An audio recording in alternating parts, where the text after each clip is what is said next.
Dustin Tobin. I am from Grandview, Washington, and I am the Director of Vineyard Operations for Precept Wine Brands. Growing up in Grandview, Washington, my dad, we operated a family farm with juice grapes, apples, and cherries. And I started driving tractor when I was 10. Went to school. After school, I'd go back to the family farm and just do whatever work needed to be done for that day. I grew up on that tractor seat, grew up on the farm, fell in love with it, and slowly realized how important it would be to my life and my career. Ag is a big sector, so I wanted to make sure that I was focused on one sector of ag. And I had a very fortunate experience in 6th grade. My teacher in 6th grade was Mr. Stan Clark. Anybody who's in the wine industry would know who he is. And going into high school and graduating high school, he came up to me, he said, "What do you want to do with your passion in agriculture?" And he suggested you should consider looking into the wine industry. At that time, he was spearheading the Institute for Enology and Viticulture in Walla Walla. I entered into that program in 2005 and actually had him as my college professor as well. So it was special to have him in my life and have him as a college professor, and he kind of helped instill the path that I'm still going down today. The education gave me the foundation to learn the basics of the industry. There's so many different kinds of varieties in the wine industry. There's Bordeaux varieties, there's Rhone varieties, there's Burgundy varieties. A lot of that I learned in the program I was in. A lot of it is the organizational skills, but most importantly, it's the continued education skills. It's sitting down, studying the industry, always, like I said, trying to stay ahead of the curve for the farm that I'm managing to be more profitable and to be sustainable. I have 3 focuses when I wake up every morning. Where are my tractors? Where are my people? And where's my water? What are my tractors doing today? Are we doing the most efficient things that we can for that day or for that part of the growing season to be profitable and just to make sure we're doing the right thing at the right time? Where's my water? What's the weather like outside? What has gotten watered this week? What hasn't gotten watered this week? How many hours has it gotten watered this week? What's the weather going to be like tomorrow? All these things work into one major equation of how many hours of water per block do I give. Third would be labor. What are my people doing? Are we working hour or piece rate? Are we being efficient?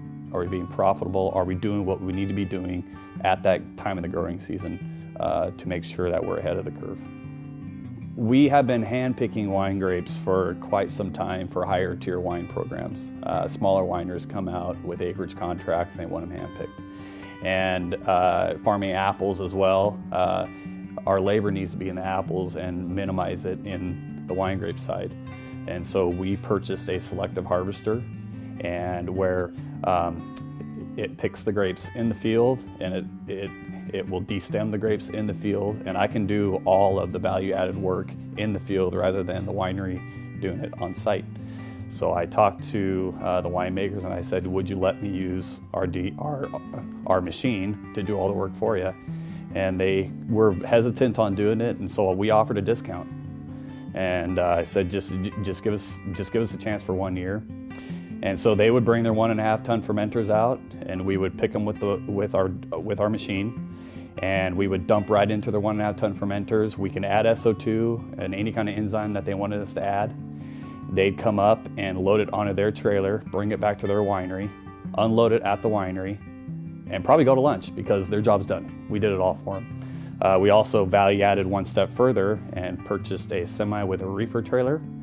And so for instance, a rosé program, I can pick the varietal for them about starting at 2 in the morning, add their enzymes again in their fermentation vessels, put it on the reefer truck with the chiller on. Truck leaves at 4 a.m. It's at the winery door by 6 a.m. in Walla Walla, and the fruit's as fresh as can be.